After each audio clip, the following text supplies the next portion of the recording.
जय हिंद दोस्तों, welcome to बोलो बज। इंडिया में अगर किसी की सिक्योरिटी पर सबसे ज्यादा खर्चा होता होगा तो वो है हमारे देश के प्राइम मिनिस्टर। देश की लीडरशिप में प्राइम मिनिस्टर का अहम किरदार होता है, इसलिए प्राइम मिनिस्टर की सिक्योरिटी पर एक दिन लगभग 1.5 करोड़ से भी ज्यादा और साल के आराम से 400-500 करोड़ रुपीज खर्च किए जाते हैं। स्पेशल प्रोटेक्शन ग्रुप एसपीजी ये गवर्नमेंट ऑफ इंडिया की एजेंसी है। इसका सिर्फ एक ही काम होता है, हमारे पीएम को प्रोटेक्ट करना, और सम केसेस में प्राइम मिनिस्टर की फैमिली को भी एसपीजी प्रोटेक्ट करती है।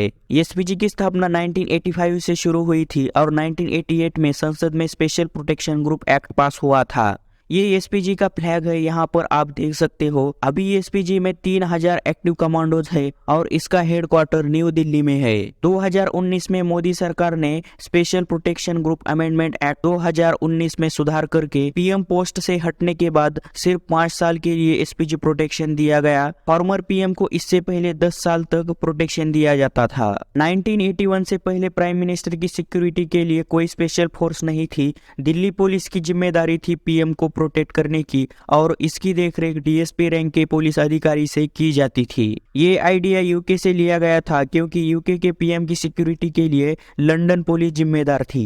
1981 में आईबी ने पीएम के प्रवास के वक्त सिक्योरिटी के लिए स्पेशल टास्क फोर्स बनाई। अक्टूबर 1984 में हमारी फॉर्मर पीएम इंदिरा गांधी की 2 सिक्योरिटी पर्सनल्स ने असैसिनेट कर दिया। फिर हमारे मिनिस्ट्री ऑफ होम अफेयर्स को पीएम की सिक्योरिटी इंपॉर्टेंट मुद्दा बन गया। मिनिस्ट्री ऑफ होम अफेयर्स ने फरवरी 1985 में बिरबल नाथ कमेटी फॉर्म की on the topic of prime minister security. मार्च 1985 में बिरबल नाथ कमेटी ने अपनी रिपोर्ट में स्पेशल प्रोटेक्शन यूनिट स्थापित करने का सुझाव दिया। किसी एक वरिष्ठ अधिकारी ने इस नेम को चेंज करके स्पेशल प्रोटेक्शन ग्रुप कर दिया। एस सुब्रमण्यम उस वक्त इंटेलिजेंस ब्यूरो के डायरेक्टर थे। उनको पहला डायरेक्टर ऑफ द एसपीजी नियुक्त किया गया था। पीएम की डोमेस्टिक विजिट के वक्त आईबी और स्टेट पुलिस जिम्मेदारी लेती थी पीएम की सिक्योरिटी की। स्टेट पुलिस और एसपीजी 2 लेयर्स में पीएम की सिक्योरिटी की अरेंजमेंट किया करते थे। 1985 से 1988 तक बिना किसी कानून के तहत एसपीजी कार्यरत रहा।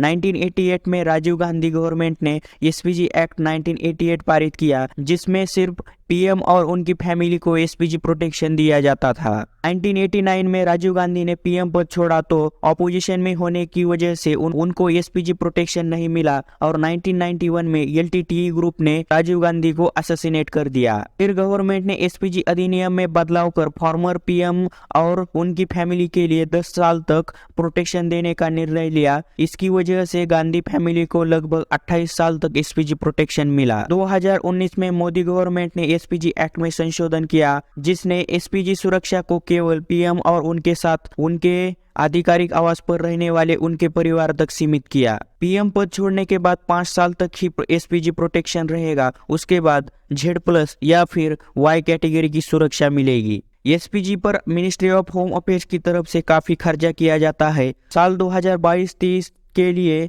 लगभग 48 मिलियन US$ बजट रखा है, जो इंडियन करेंसी में 386 करोड़ होते हैं। सब्सक्राइब कीजिए बोलो बज को और इस वीडियो को लाइक कीजिए, बेल बटन को हिट कीजिए। ऐसे ही इंफॉर्मेटिव वीडियोज